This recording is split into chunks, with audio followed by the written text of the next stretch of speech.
What's up, everybody? Welcome to the Real Estate Reserve Podcast. I'm Jason Balin from Hard Money Bankers and Ian Horowitz from Equity Warehouse. If you are tuning in for the first time, welcome. We promise we won't let you down. We'll keep this fun. We'll keep this entertaining. And we will keep this business-oriented so you learn and hopefully implement from our doings. If you're a regular follower or viewer, welcome back. Thanks for checking this out. Typically, you can watch this on YouTube or you can listen to the audio on podcasts format, wherever you listen to your podcast. So I'm looking forward to this show today. Ian, we're going to introduce our guest in a second, but we're going to talk about alternative investments and kind of more importantly, how to finance some of these alternative investments. And these are some things that, maybe basic to some, but they also might be black belt strategies for others. Yeah, I think anything outside of real estate turns into black belt, even just trying to invest in stocks, because I get so confused. Because to me, real estate's tangible. As you start to expand your horizons and have enough exposure in real estate, you get served some other opportunities and you're like, oh, that's interesting. I might want to do that. I might not want to do that. And then you're like, man, is there a better way? Is real estate the best asset class? Should you have diversity? Where do you begin? Is the end of the world coming? Who's going to try to take us down? There's so many questions I have, and you have, we all have, right? Because who knows what's right? I think real estate still is one of the best asset classes that you can lever and have opportunity to grow, especially with limited amounts of capital. But there's a whole nother expanse. I was just at a conference a few weeks ago, and I was talking to a guy and he said, yeah, I'm getting involved in helium mines. I said, helium mines? I said, I didn't even think where helium comes from. And, being in the syndication business and knowing that people don't know that they syndicate racehorses, they syndicate art, they syndicate everything. And when you start looking around and seeing and uncovering, there's a ton of opportunities out there, some more aggressive than others. And again, it's all based on what your risk tolerance is. So, I don't know. I went off on a tangent because that's how excited I am for this show. And I think we should just cut right to it today and just bring in MC because I had the pleasure to meet MC a few months ago now as we were starting our infinite banking policies, our whole life term insurance policies. Got to sit down, got to talk to him. We align with a lot of things, and then that led us down conversations of more than just real estate. So MC, want to welcome you to the show, man. Thank you so much for having me. I've been looking forward to our conversation. Yeah, man. What I guess the best bet is you just introduce yourself, who you are, where you're from, and kind of what you do. Yeah, so my name is MC Laubscher. So I'm originally from South Africa. So this accent is not Pennsylvanian, although I currently live in Pennsylvania. So my wife grew up in the Philadelphia area. So I've been living here in the Philadelphia area for about, it's a decade, 10 years. I came from South Africa to the United States in 2001. So I grew up in South Africa during a very, very interesting time in that country's history. So I saw things as a young kid that a lot of people never get to see in their lifetime, which really shaped the way that I will view the world, how I think, how I critically analyze anything, and I question absolutely everything. I don't take anything on face value. And some of those things have helped me a lot on my investment journey. But I came here in 2001. I came to the U.S. after finishing up university in South Africa. I had a scholarship playing rugby over there, and I just wanted to travel a little bit. I came to the United States, and man, this place just blew me away. The United States, when I first came here, I don't think people realize how fortunate they are.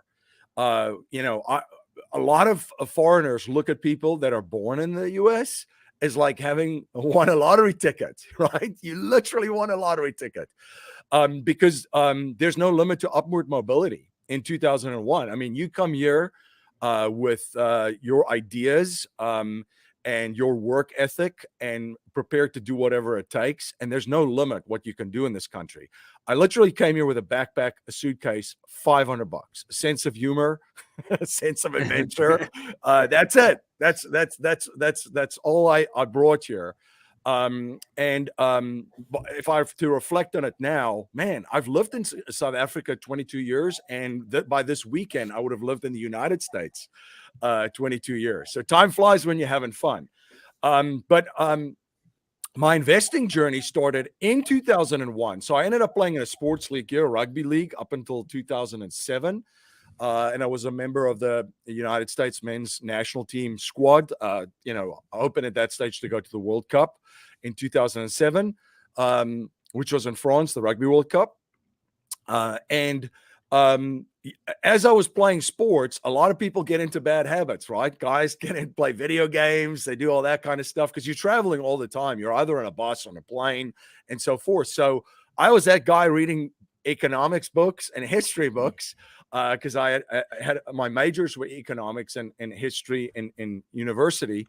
And then my mom, actually, they had a financial setback at that time, also in 2001. And she sent me the book, Rich Dad, Poor Dad, which I believe Robert Kiyosaki wrote in 1997. I read it in 2001, and I bought my first single family property in like 6 months later.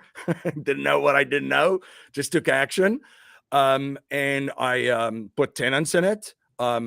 And I rented, collected the rent. I paid all of the bills associated with the property. And at the end of the month, there was money left over. And I'm like, this is incredible. How many times can I do this? It's just like the book. And of course, any real estate investor or investor that's listening to this is probably going to chuckle because they know then school started, right? Things happen in real estate. Like, I don't know, people don't pay rent, tenants, right? Or they damage a property. So that's kind of where my journey started. And obviously, the hard school of knocks is the best way to learn. If I fast forward then, to where I am today, in 2015, I started a firm based on a cash flow management system that folks might have heard about. Infinite Banking, Producers Wealth. So we help business owners and investors across the United States implement and execute on that strategy. I've got a great team helping me with that, and that's what I learned after Cashflow. I saw through a friend of mine that was a very, very wealthy individual, grew up in a wealthy family. They owned so much multifamily real estate in the north side of Chicago, where I was living at that time and playing sports in Chicago. And he introduced me to what was going on in family offices. And that's the first time I came across that insurance strategy. So I implemented and executed that, and then eventually set up a firm helping people implement and execute it because I just saw how powerful it was. And then I started Cashflow Ninja, my podcast, in 2016, which then obviously put some rocket fuel onto Producers Wealth too. But in 2016, I started just a podcast, and it was a passion project, right? And podcasting was not at all what back then what it is now. So I literally I had like a $25 microphone, a piece of free software. And this show now, I mean, we've got over 6 million downloads. We've been downloaded and listened to in 180 countries. It's turned into an educational company with books and masterminds and so forth. And that has led to many other great, many other great adventures and journeys, right? Which has led me to, building a tribe, because I saw the power of a tribe.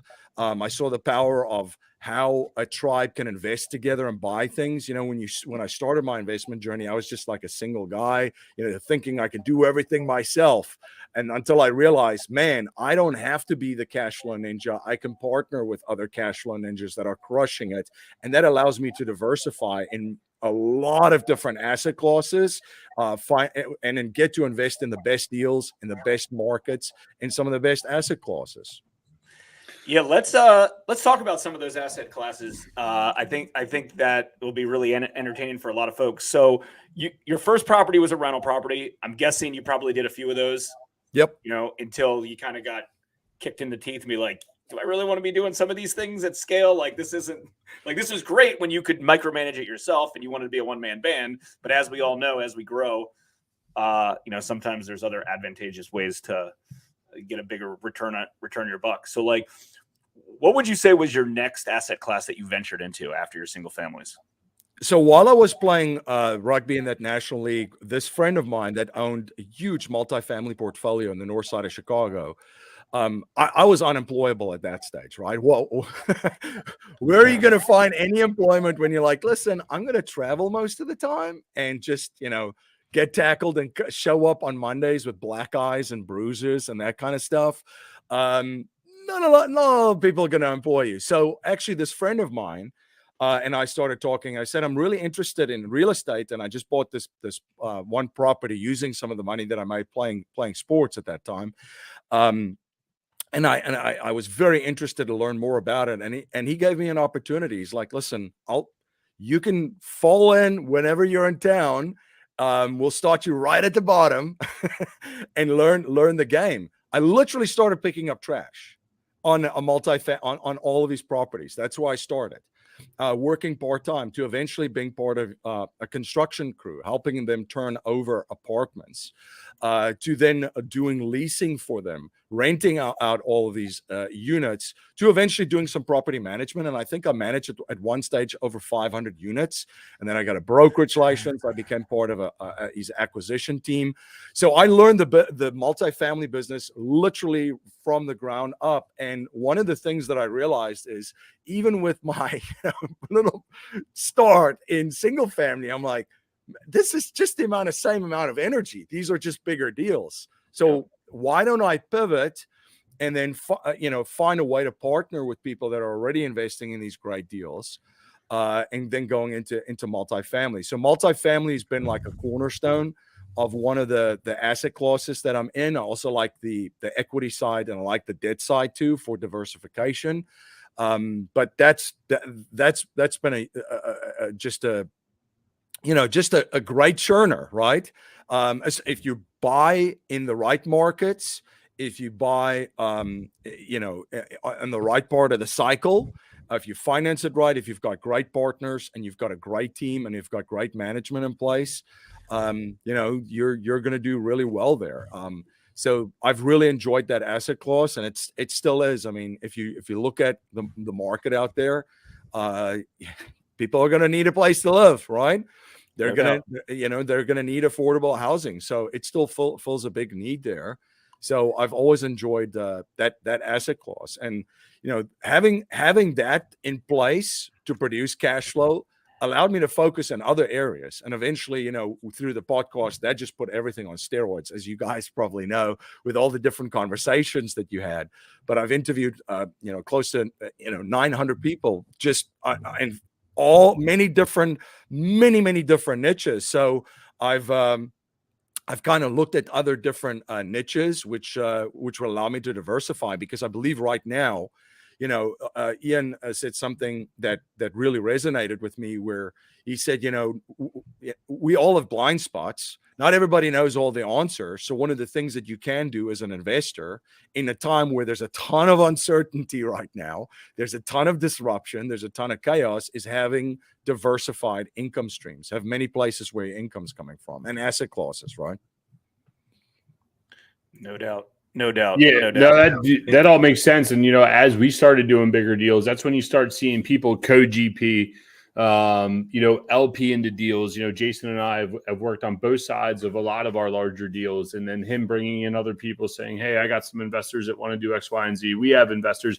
That's really when you start to help your friends and family. And I think, people take the next step, but then they get scared, right? Like, you started as an intern, you more or less, and you remind me as one of our investors, he started as an intern with the Washington Wizards, and then off he went, and now he's the president of operations at an NBA team, right? Like, That guy worked from nothing all the way to the top because it was taking action. And people ask all the time, how'd you learn this? I don't know. I pick up the phone. I watch YouTube. I watch podcasts. I do all these different things.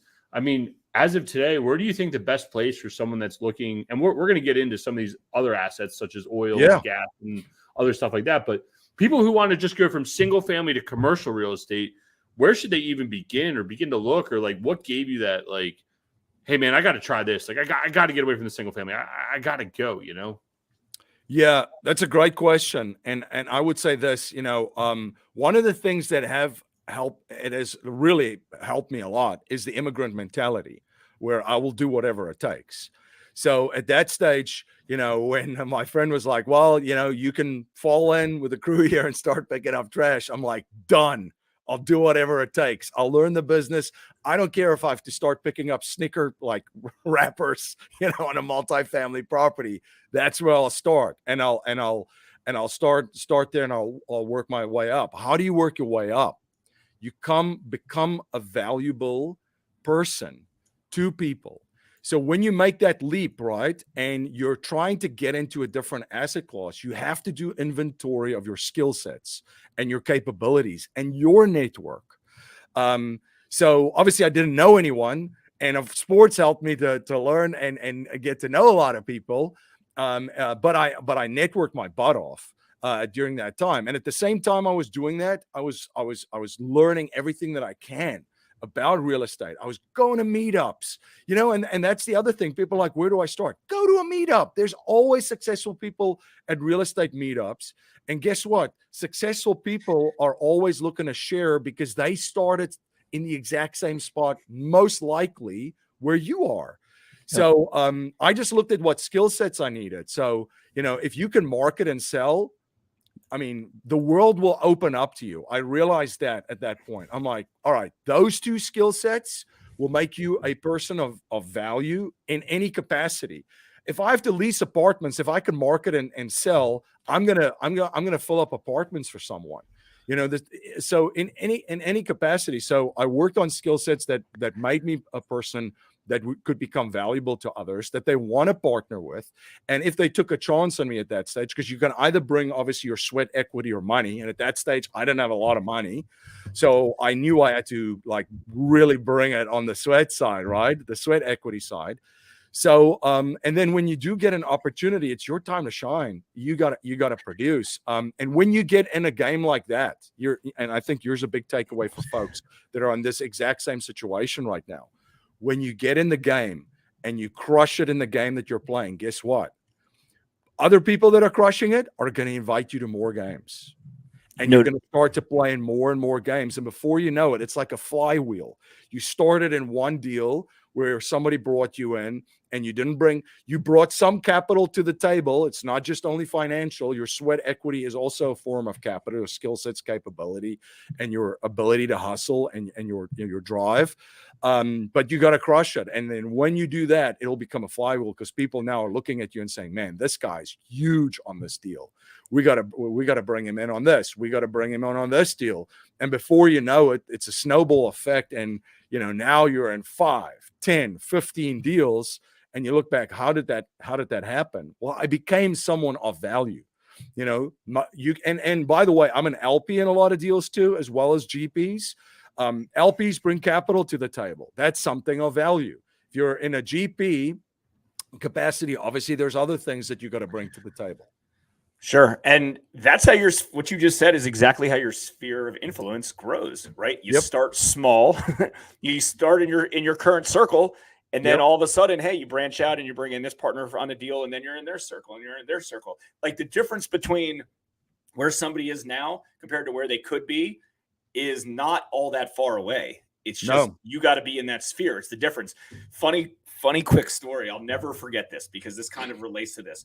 My buddy Ryan, who I went to college with, and we're about the same age because I was thinking 2001 because that's when I graduated college. But anyways, this was when like Jessica Simpson was was popular, and I'll never forget. And he had a crush on Jessica Simpson, and she was married to Nick Lachey at the time. And I don't know why the story resonates related to the sphere, but he was like, man, I'm better looking than Nick Lachey. I could hook up with Jessica Simpson, blah, blah, blah. And I was like, you probably could. The difference is you're not in that sphere. And he is. That's the only difference. No doubt that you could. That's the thing. There's lots of celebrities. There's lots of people that are in different spheres that sometimes people look up to. It's just the only difference is they're in the same circle. You're not. If you want to be in the circle, get your ass to Hollywood or do whatever to do so. One other thing that you mentioned, which I really, really agree with, is sometimes it's an advantage to actually not have money. when you're starting out compared to having money. And I talk about this a lot because if we were completely self-funded inside our business at Hard Money Bankers when we started, we would have done some dumb loans and we would have deployed capital into deals we shouldn't have.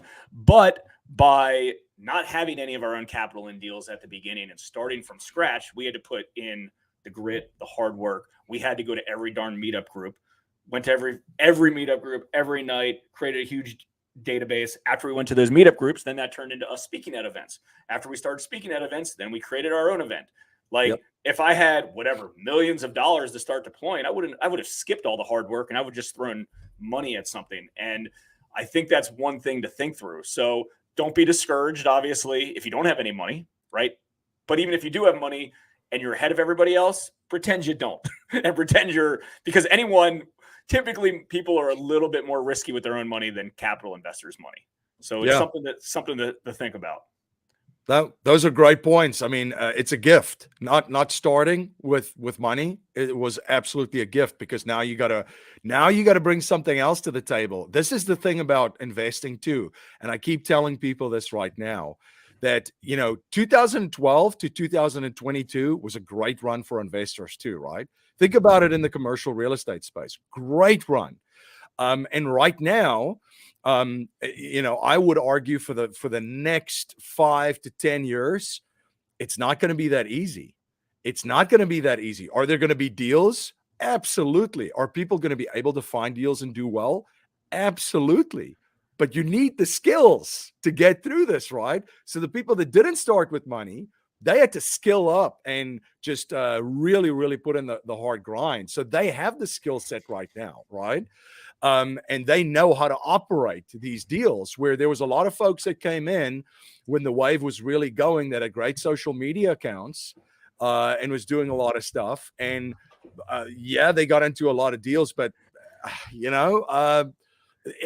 going to require a different skill set, coming through. So it's a gift for you actually to start without money, as you were saying, because it's going to prepare you for different parts of the market cycle too. And I'll share this one thing too. Another thing that I would share with folks is if you take a long-term approach, like a long-term view when it comes to your investment journey, you're going to be in much a better position because you're going to approach every relationship as a relationship that you want to nurture over a very long period of time, maybe for life, right?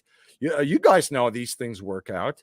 You become partners, and the next thing you're business partners in a lot of deals.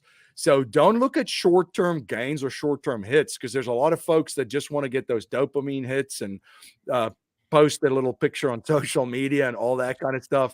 None of that stuff matters. Focus on nurturing and growing relationships and serving the people. That's how you get into other games. Listen, people are authentic. They can see through the BS. So serve them really selflessly. And when you do that, you'll get into more games. And if you think in like 10, 15, 20, 30 years, you'll be shocked where you are in 5 years. Just with that mindset. Yeah. And that's, look, if you're in a position that you need to stack cash to be able to invest, there's investment strategies for that to pick up quick cash. But if you're looking for long-term generational wealth, what you just said is way more important, right? Like doing this for the long game. Jason and I talk about it all the time. Is like, man, just do a little bit of hard work now, and tomorrow's going to be worth a lot later. Same thing. I was just speaking at that conference is like, hey, where do you find deals? And people are like, I like off-market deals. I'm like, I like brokers, because that broker relationship is going to be forever. Mine and Jason's relationship is going to be forever. MC now starting to work with you forever, right? Like we look for relationships for people that we want to do business with and align with, because then you can have that long nurture campaign. You can build off of that, right? Like you can't build off when you're transacting all the time. It's hard to build a transactional business. It gets tough. It's a mental grind and it's not fun. But if you want to have that long, consistent growth, nurturing is the best way to do it. And you say it perfectly. That was, I think, what a lot of people need to hear, especially going into even a tougher market. Know that your project's not going to take 2 years. It might take 7 years. You might not be able to refinance. You might not be able to sell. there's a lot of exit strategies that you need to consider. Real estate's going to get hard. Investing in general is going to get hard over the next few years. Depending how deep in the conspiracy theories and everything else you are, you might say it's only 24 months until the next election cycle. You might say this is the beginning of the end. But know where you stand on some of these things to build an investment strategy for what you want to do. Speaking on that, like obviously you've done a lot of real estate deals. How did you bridge that gap from doing real estate to getting into oil and gas and gold and silver? And what was your, I guess, first off, what was your reason to start to diversify outside of real estate? What kind of pushed you over that edge? Yeah, so there's a lot of different ways to look at it, but the framework that I look at is, when I build out a cash flow portfolio, and the cash flow portfolio is just one part of my strategy. So the first part is cash, the cash bucket. And I know people have heard this. I've said all these things I'm just going to say. I'm going to preface this, right? I said cash is trash. I've said that money is losing its value. I said all of that stuff. You need cash. You need cash. It's a stabilizing factor. When there are deals, you need cash. Opportunities will find you. In downtimes too, like, currently right now too, that is a primary focus of mine. It's to stack as much cash as possible, because I know, there's going to be some deals in the next couple of months, but there's going to be incredible deals in the next 12 to 18 months for investors that are like alligators that can sit. That's a skill too, by the way. Cash is the one bucket. The other bucket is gold and silver. Now, I grew up in South Africa. South Africa is a huge mining country, or used to be one of the top gold miners in the world, usually in the top 5. I don't think we're even in the top 10 at the moment, but we used to be. Everybody's heard of a Krugerrand, So a lot of the education that I went through there too is on the mining sector, gold and silver. So I understand mining, the mining business. I understand mines. I've got friends that are working, in the mining industry, all that I went to university with. It's funny, from Barrick Gold to Rio Tinto, they're all over the place, all over the world. So I understand that business pretty well. I understand where that fits in. And I understand what it's supposed to do for me. So gold and silver is a great just insurance against catastrophic events, which could be like a monetary system, collapse, basically, right? So gold and silver is great wealth insurance. Then there's a cash flow portfolio is a third piece, and I'll get back to the cash flow portfolio to answer your question. And the fourth piece is growth. I call it my growth bucket. Growth bucket is taking advantages of massively distorted things in the marketplace, and governments distort everything. I'll give you an example. We just want to basically shut off the world's energy. The world's energy is being shut off, if you have paid attention, whether it be oil and gas, whether it be coal, whether it be nuclear, which is uranium. Well, there's no other system in place yet to transfer energy over that can handle the load of providing energy to the entire globe. It just isn't built out yet. It could take 5 years, it could take 10 years, it could take 15 years, according to the people that are operating in this alternative energy space. That's a massive distortion. So you're basically weeding off of the current system. There's no bridge, and then there's another system. So that's why, there's a huge upside potential there for folks that position themselves in oil and gas, in coal. I mean, those are some of my best performing assets over the past 2 to 3 years. So that's kind of like the growth bucket, right? But back to the cash flow one. So the cash flow portfolio, I was looking at stuff that cash flows, that provides great tax benefits, that then also has an upside potential for appreciation, and then also where I can leverage skill sets, capabilities, networks, and capital of other people. So when I look at those 4 criteria, there's different things in a cash flow portfolio that do different things for you. So real estate is great cash flow, obviously great tax advantages. You get some upside on the appreciation side, and you get to leverage other people's skill sets, capabilities, networks, and capital. Then I was looking at other assets that could provide like sort of, a little bit of a hedge. And, right now my investment thesis is sort of the anti-metaverse, meaning away from digital into real stuff. So real stuff for me is oil and gas, which I'm an investor in there. I'm an investor in a lot of coal projects. As I mentioned, those have been, basically crypto over the past 2 to 3 years. Some resorts. Then there's alternative other investments like life settlements, which is in the life insurance space, which is also just it's purely an appreciation play, but a great way to diversify. And then there's other asset classes that you can diversify in, such as what they do in family offices. Is they invest in asset classes such as timber and more specifically teak. And this blew me away, by the way. When I first saw this, I called someone that I knew in the family office. You've met him, Ian, Stephen. And I'm like, is this for real? Do these family offices and institutions, do they have a position in this? He goes, oh, it's huge. And then I started to deep dive into it. It's like you have some of the richest people in the world putting money into like Ted Turner, all these people. So why are they invested in like timber and more specifically teak? So let me ask you guys, what did trees do in 2020? They just grew. What did they do in 2015? They just grew. What did they do? What are they going to do in 2025? Trees are just going to grow, right?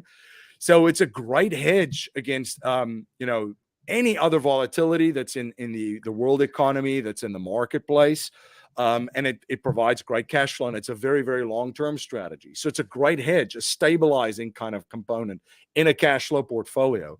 So I know I rambled on a little bit, but that's just some of the ways that I think about building out a cash flow portfolio, is having different hedges, being invested in different areas, so that if one thing happens in a particular space or niche, my cash flow is not cut off, because I've got several different streams of cash flow in a well-diversified cash flow portfolio.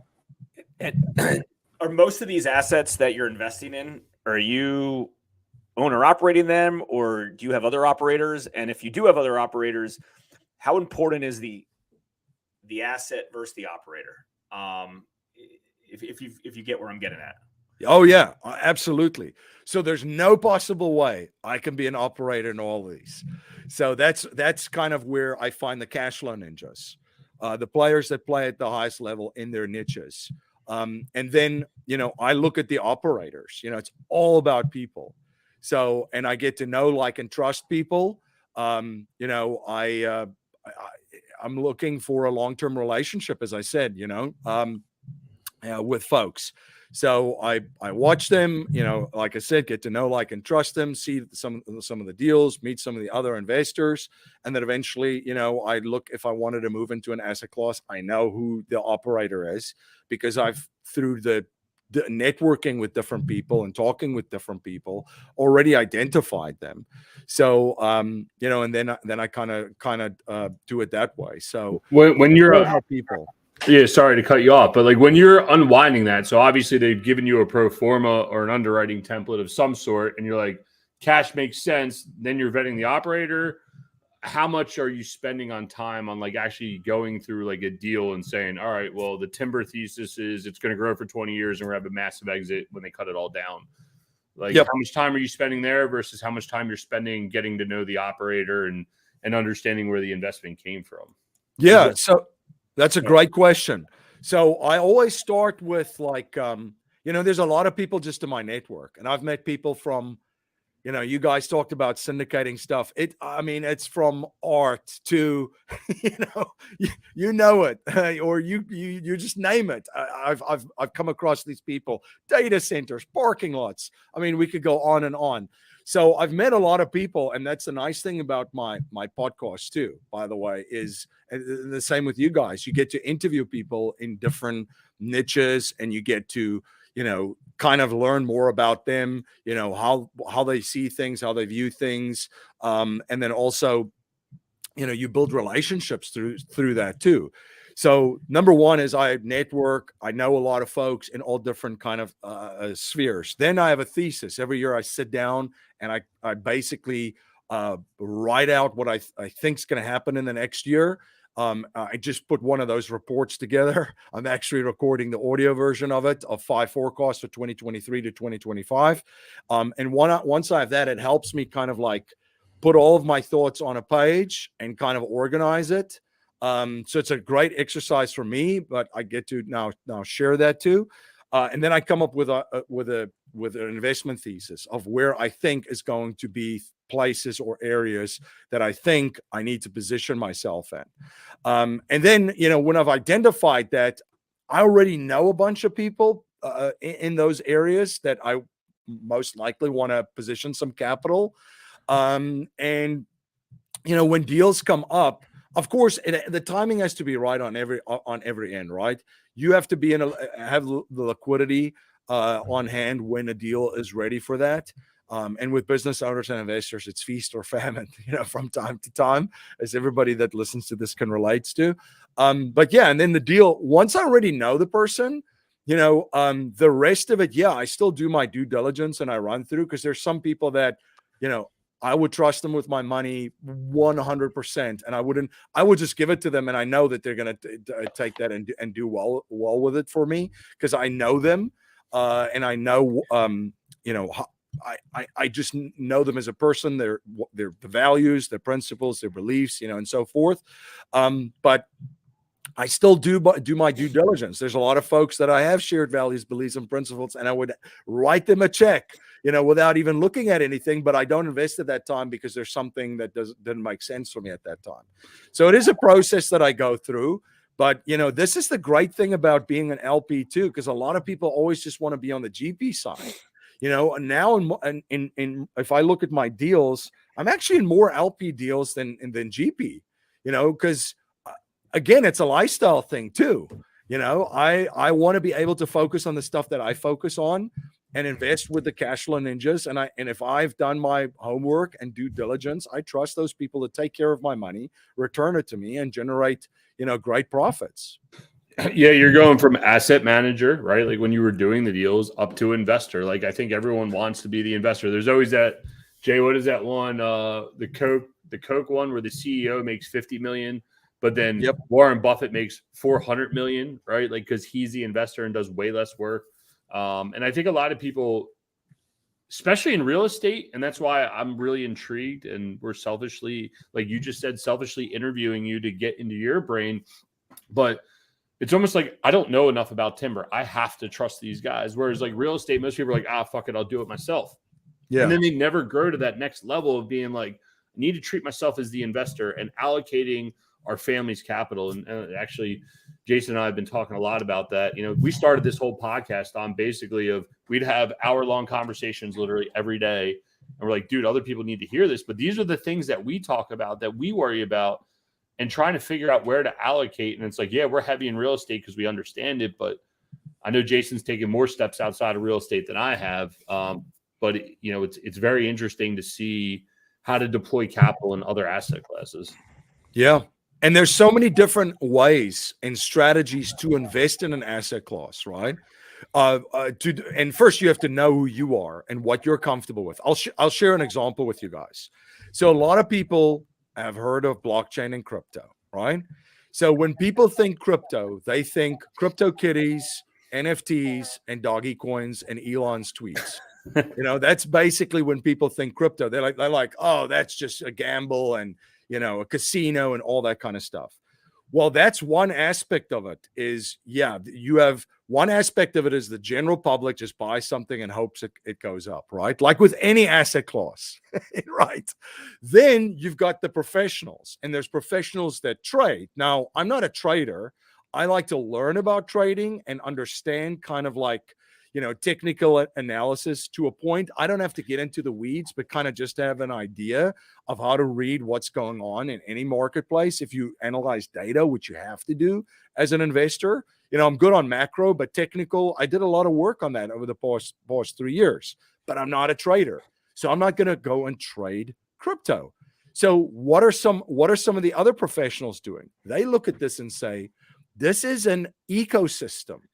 This isn't a doggy coin, or which one's better, Bitcoin or Ethereum? Who cares? It's an ecosystem. How do I tap into an ecosystem and invest in an ecosystem? So a lot of professionals invested in businesses in crypto, and they position themselves where they know there's going to be a need, right? So if you think about crypto right now, right, and it's sort of still the crypto winter after the huge kind of smack that crypto had, where Bitcoin went from like 69,000 all the way down to, I don't know, 15. So you're still in crypto winter. So where did some of these professionals invest their money that they actually didn't lose money, and the businesses are more in demand now than ever? Well, do you think that the 87,000 IRS agents do you think those folks are going to sit around and drink coffee and, shoot the shit in a room somewhere? No, they're going to go to work. So a great business to have invested in the crypto space is a tax firm specializing on crypto taxes. There's a lot of people that are looking for tax help now because they traded from the one coin to the other coin when it was high, and now it collapsed. You owe capital gains on this one. There's short term, there's long term, there's all these different very, very minute technicalities in that space where you're going to need professional help. Those guys are busier than ever. What's the other space? Estate planning.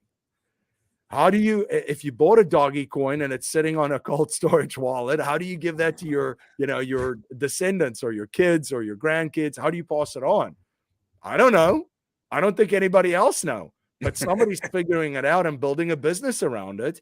So they don't care if Bitcoin is at 69,000 or at 15,000. They're making money right now and being very profitable because there's a lot of people trying to figure all this stuff out. And by the way, Wall Street's trying to figure it out too, because they're custodians now. A lot of these firms, which hasn't been in the news now for all of the Bitcoin holdings for institutions. So how do you manage that? There's people trying to solve those problems. So I just wanted to share that with you guys, because there's so many different strategies, like within real estate, there are different niches, like every asset class, there's so many different strategies that you can implement and execute. So what I definitely want to leave with listeners and viewers too is, when I share an asset class or something to invest in, just remember there's a way to do it and a way not to do it. There's a way that 99% of the people will do it. Probably want to stay away from that way. And then there's a way that the 1% or the 0.01% do things, and that's kind of the thing that you want to eventually model and go after, right? When you work with some of your clients through Producer's Wealth, and even for your own portfolio, do you typically run everything through an infinite, one of your infinite banks, one of your life insurance policies? Is that typically your front door of, I'm investing in this whole life insurance policy, and they taking policy loans to invest in deals? Is that kind of your, overarching strategy for everything? Yes. So with Producer's Wealth, we set up the policies and we help clients with life insurance strategies. So with Cashflow Ninja, we have a mastermind called Cashflow Nirvana, where we talk about a lot of the other different things. So I'll share this with you. And if you're a real estate investor, I actually presented this a couple of years ago, and this, people still reach out to me about this, what I'm about to share with you. So one of the most important things that I didn't know as an investor was capital positioning and capital allocation. If you look at the couple of things that people do, a lot of people know how to crush it and make a lot of money in business or in real estate, right? Then keeping it is a completely different ball game. So when I looked at the framework that a lot of the people that I've interviewed on my show, what they have is they have all these things in place. They know how to make money and grow the businesses that generate that money for them. Then there's capital position. Where do you position that capital? That's a second kind of area. The third area is then deploying the capital after you've positioned it to generate cash flow for you in cash flow investments. And then the fourth piece is then positioning in areas of growth. The fifth piece is control. How do you control all of this? Through tax strategy, through asset protection, and through estate planning. So the first part is capital creation. And the second part I call capital capture. Then the third part is cash flow creation. The fourth part is capital growth. And the fifth part is capital control. So what a lot of people can do well is they crush it in their businesses. They do very well in cash flow investments in real estate. And maybe they're very good speculators taking advantage of distorted positions in the marketplace. They do well at that. And then maybe they've got a great lawyer and CPA from a tax standpoint and an estate planning and asset protection point. But the capital allocation is one of the most crucial things, and this is going to change your world as an investor. I'll share this with you. So where you put your capital is so important, because most people put their capital in a place without really any benefits, number one, which restricts them from access it, number two. And the third thing is it does only one job. It does only one job, which is like, we all talk about you want your money working for you. Yeah, I want my money slaving for me. I don't want to be the slave to the money. I want that money to do like 3 or 4 or 5 different jobs, every single dollar. So how do you do that? So the first part is there's a strategy called collateralization. And if you're a real estate investor, this is a way that you can position your capital. And if you're raising capital, this is a way that you can talk to your audience to trigger in their mind where they can find money that they don't even know that they have. So there's a couple of places, right? So the first thing that you can collateralize, obviously, is real estate. Everybody knows about this that's listening to the show. It's a real estate audience. So for example, you can position capital. Let's just say buy a property. There's equity in it. You tap into the equity through a HELOC or a cash out refi. Well, and you didn't have to sell that property to access that capital, right? So you used one asset, tapped into the liquidity of that asset to go buy another asset. Now you've got 2 places. So most people know that. Business, the same thing. Business owners can put their receivables of the business and the assets of the business up as collateral at a bank and get a line of credit secured by that, or a business loan. We had someone in our network buy the building from which the business was operating, doing that. So they had a business. They got a business loan with the receivables and the assets of the business as collateral. They got the loan. Now they bought the real estate. There's 3 other tenants in that building. So now they've got a different asset. You used one asset to acquire another asset. Yep. Most people, unless if you have been living under a rock, heard about the Twitter, kind of like debacle, whatever you want to call it, with Elon Musk. He's elongated muskiness buying Twitter, right? So how did Elon buy Twitter? Well, everybody was talking about that. What was more interesting for me is like, what moves are this guy making? Because he's got some ballers around him, right? He's got a great team. So what did Elon do? Elon collateralized stock. So he used his Tesla shares, placed it as collateral, and get an asset-based loan. And he used that to put up the funds to buy Twitter. And then you got private banks coming in to finance the rest, because he's putting up already the majority of the money to buy Twitter.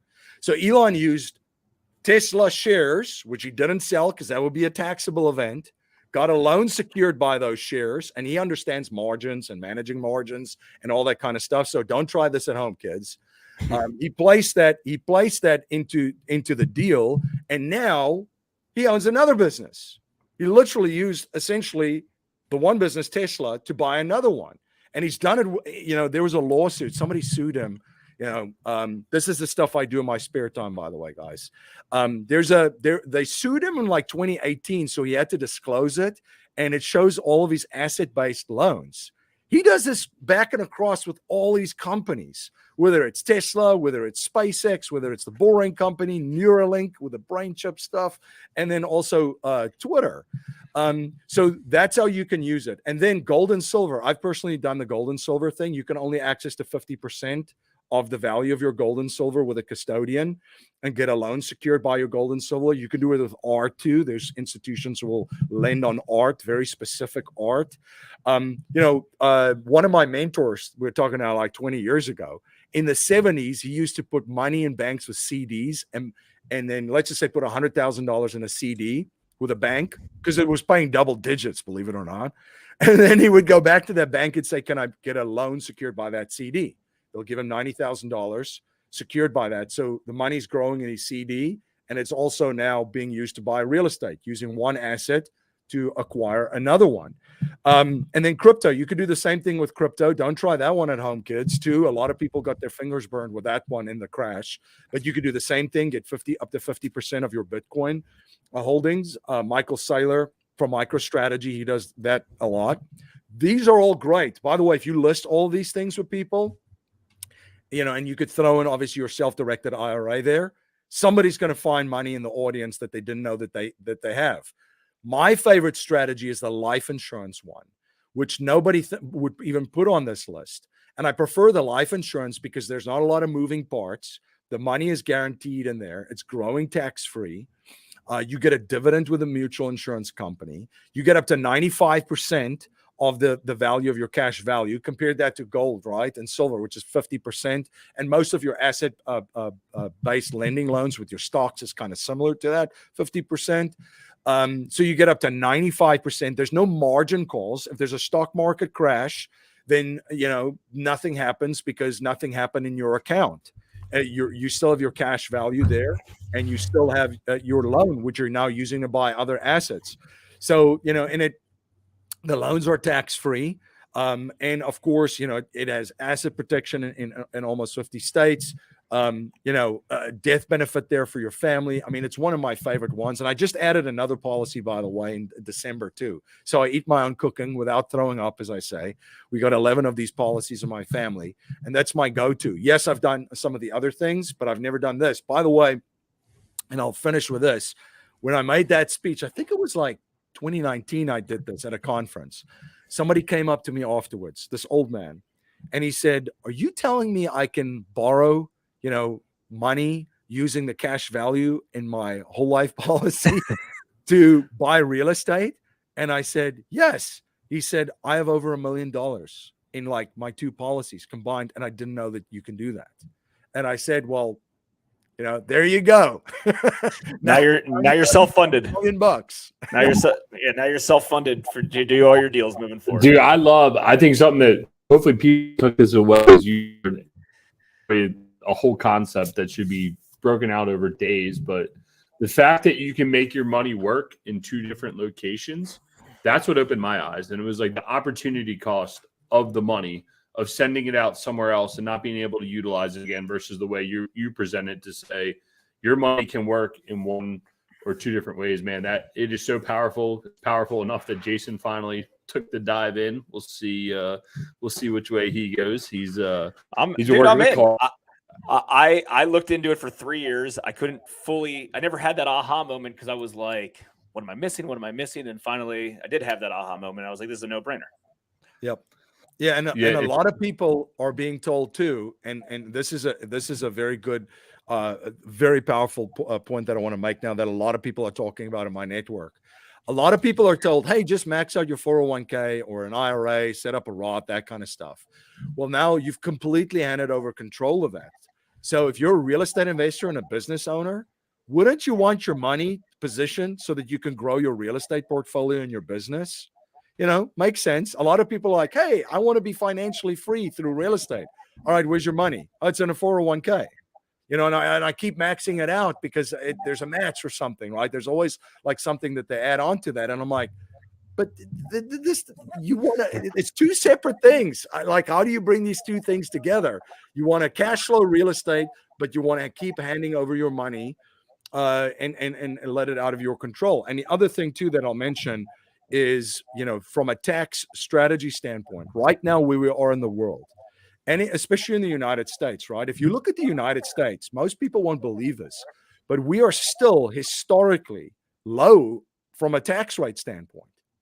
Taxes were much higher at one point. I think it was like, Ronald Reagan did only a certain amount of movies at one stage per year because he figured if he did an extra movie that he wouldn't even get to keep any of that money. It will all go to taxes, So there was like huge tax rates. So when you're looking at the world right now, and when you're looking at the United States, where we live, and you could see that they're all bankrupt, whether it's the federal government, the state government, the local government, they're all bankrupt, all of them. Where do you think that they're going to come up with the money? These people can't produce anything. Government, they don't produce any products or services that anybody would actually pay for. They have to go and get it from other people. So if you're deferring taxes right now, and I just wanted to share this because we keep talking about this in our network constantly. So I just wanted to give people an insight of the stuff that we talk about, outside of the podcasting space. Deferring taxes right now is the worst thing that you could ever do. I mean, it's basically financial suicide. So you want to pay taxes now when you can control it, and you want to position capital in things that reduces your taxes. You don't want to put it in a vehicle and be like, all right, I'll just pay taxes in this in 20 or 30 years. It's just insanity to me. Yeah, no doubt. All right, we got two ending questions for you. First one is this. Well, I think this will be a good one for the audience. What was your most creative deal that you've done, or maybe craziest deal that you've ever done? What asset? How did you structure it? Wow, that's a good question. Craziest deal. Yeah, I've been a part of a couple. So I mean, a lot of the stuff is very vanilla in your space. I mean, there were some crazy deals done in COVID. We actually bought a resort during a couple of months into it, where we obviously got a great price, but we also wanted to work out a great seller financing deal with the owner. And the owner liked it so much that he wanted to become an LP investor in the property because he felt he didn't want to part with it, but he had to, right? So that's the thing about real estate. You can set up win-win deals like that. And those are tough sometimes because, you got to see where everybody's positioned around the table. But if you can make it work, and in that case, we were able to make it work for him. So he didn't want to lose the property, which he was going to. He was going to, right? But he found us. We worked out a great seller financing deal for him, and we were able to roll out some of what we paid for the property into an LP position for him in the deal. So I would say that was a pretty creative deal with a win-win. Yeah, no doubt. We were discussing behind the closed doors of where they're located. I think one's in Maryland, one's in Jersey, and one's somewhere else, right? Yeah, two in Jersey and one just outside of Annapolis. Yep, exactly. Not far from Jason's office. Obviously we appreciate how transparent you've been. We know Rich Dad Poor Dad's changed a lot of people's lives, but what's one book or podcast that either you consistently listen to or someone should go out and listen to that you would say you have to read this? If you want to study, and this is kind of like basically tipping your toe in the water. If you want to study what's going on right now and where we are in history, The Fourth Turning is probably a book that you want to read, and you want to read it quickly and study it with a highlighter. I've gone through that twice. And again, this will just tiptoe you, right? This is if you don't you feel like something's off and you don't understand what's going on, that'll get you get you the good framework of what is going on. The book tried to answer two questions. Why does history keep repeating itself, and why doesn't anybody learn from history? And what the two authors, the conclusion that they came to, Strauss and Howe, is essentially that everything is cyclical. I don't think we can argue with that. The sun comes up every morning and it sets every night. So there's a cycle. There's 4 seasons. I can feel them, whether it's winter into the spring, into the fall, into the, or into the summer, and then into the fall, and then back into the winter. So what they've come to realize is that historical cycles are cyclical too, and it's important to understand this. So I'll finish with this quickly without giving the entire book away. But, essentially, if you look at historical cycles, which they've looked at this, these 4 seasons is approximately 80 to 100 years. Now, America's first winter, the world has had many, was in 1776. And in 1776, we had an American, obviously, Revolution. They broke away from Great Britain, and an independent nation was formed. And in 1789, the U.S. Constitution was signed, and a new nation was born. 80 to 100 years after that, the next winter, you had the Civil War, the American Civil War, with the Confederates and obviously the Union fighting in this the Civil War or War of Succession, if you look at, from a different angle. There was a lot of turmoil. If you move then forward another 80 to 100 years, that brings you to World War II. And in 1944, it was the peak of that winter where the Bretton Woods Agreement was signed. The US dollar became the world reserve currency. The United States became the undisputed world's global superpower. We're 80 to 100 years now, again. And in this book, they predicted that the winter would start in 2005 with a financial crisis, and it would have a pandemic. And it also predicted, and this book was written in the 90s, by the way, and it also predicted that the peak of the winter during this fourth turning in this cycle will be 2025. So in each cycle, the status quo gets flipped upside down. The winter is tough. You need tough people. Tough people survive tough times. Hard people, hard assets survive hard times. And new systems come up after that. So it's a great book to read, to give you a context of where we are historically, and also to provide you with a mindset of this incredible opportunity that we have. Because during turbulent times, this is where fortunes are made.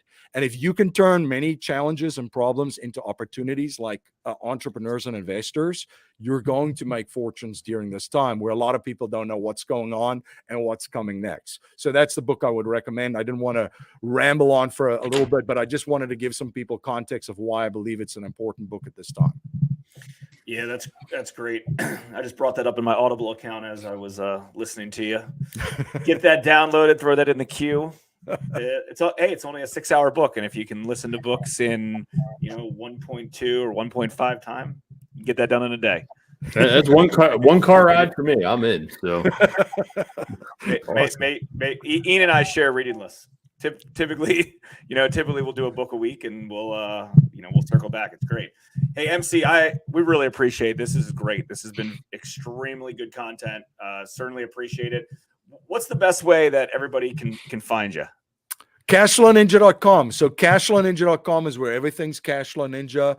And like I said, we have a community there, a mastermind for business owners and investors specifically, warriors, not snowflakes, that want to protect and build wealth and turn massive chaos and turbulent times into incredible opportunities. And if folks want to learn more about how to become their own bank with infinite banking, they can go to yourownbankingsystem.com. Yeah, and we had, if you guys want to reference, we had Carl from MC's office on talking about that a few episodes ago. We'll get the number. Awesome. We'll put that in the show notes. But yeah, man, we definitely appreciate you. And look forward to catching you on another one. And hopefully the winter doesn't last till 2025. But if it does, we all have a heads up, and we appreciate that, man. Awesome. Thanks, guys. Thanks, MC. Appreciate it. Thanks for tuning in to the Real Estate Reserve Podcast. Do us a favor and like, comment, and share our broadcast. It helps the algorithm and helps us spread the word too. Till next time, thank you for tuning in.